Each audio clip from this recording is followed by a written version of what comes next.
नमस्कार, आप देख रहे हैं न्यूज़ फर्स्ट 21। मैं हूं आपके साथ रिता चक्रधारी। संसद में आज छत्तीसगढ़, मध्य प्रदेश और राजस्थान में मिली चुनावी जीत का सेहरा प्रधानमंत्री मोदी के सर बांधा गया। ये भी सच है कि इन चुनावों में चेहरा मोदी ही थे, मगर अब जिस बात की चर्चा है वो ये है कि तीनों राज्यों में मुख्यमंत्री किसको बनाया जाए, किसको बनाया जा सकता है।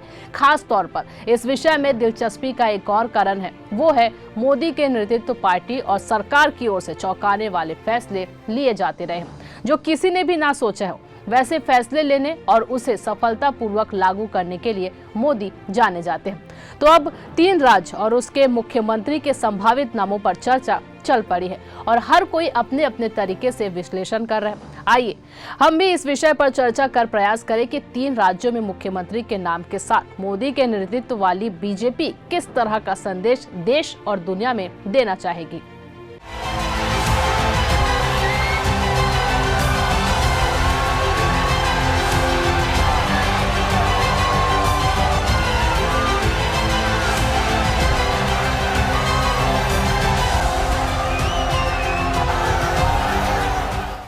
इस संदर्भ में पार्टी के हाल के प्रयासों को देखने से कुछ समझ जरूर बनती है। ये सार्वजनिक जानकारी है कि संसद की नई इमारत और उसमें पहला विधेयक जो कि नारी शक्ति वंदन अधिनियम था, दोनों प्रधानमंत्री मोदी की ही प्रेरणा से हुआ है। यदि इसको संदर्भ बिंदु मान के चले तो ये बिल्कुल ही संभव है कि तीनों ही राज्यों में महिला मुख्यमंत्री का दांव बीजेपी चल सकती है। निश्चित ही ये कदम देश की युवतियों और महिलाओं को सिर्फ राजनीति में बेहतर भागीदारी का संदेश देगा, मगर अंतर्राष्ट्रीय स्तर पर भी ये एक बड़ा ट्रेड सेंटर होगा।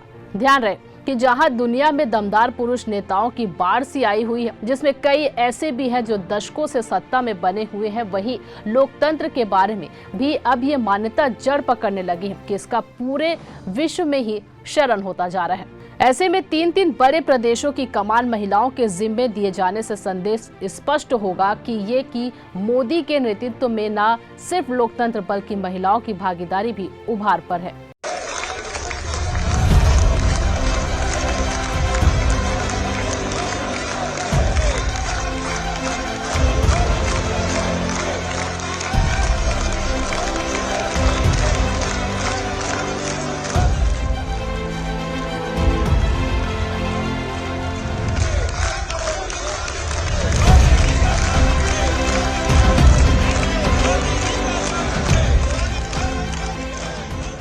तो अब समय का इंतजार करें और देखें कि क्या मोदी के नेतृत्व वाली बीजेपी के फैसले हमारे इस विश्लेषण से तालमेल में है या नहीं। फिलहाल आपको क्या लगता है, क्या आपकी राय है, हमें कमेंट करके जरूर बताइए और इसी तरह के तमाम अपडेट्स के लिए बने रहिए न्यूज़ फर्स्ट 21 पर। आपके हक की बात।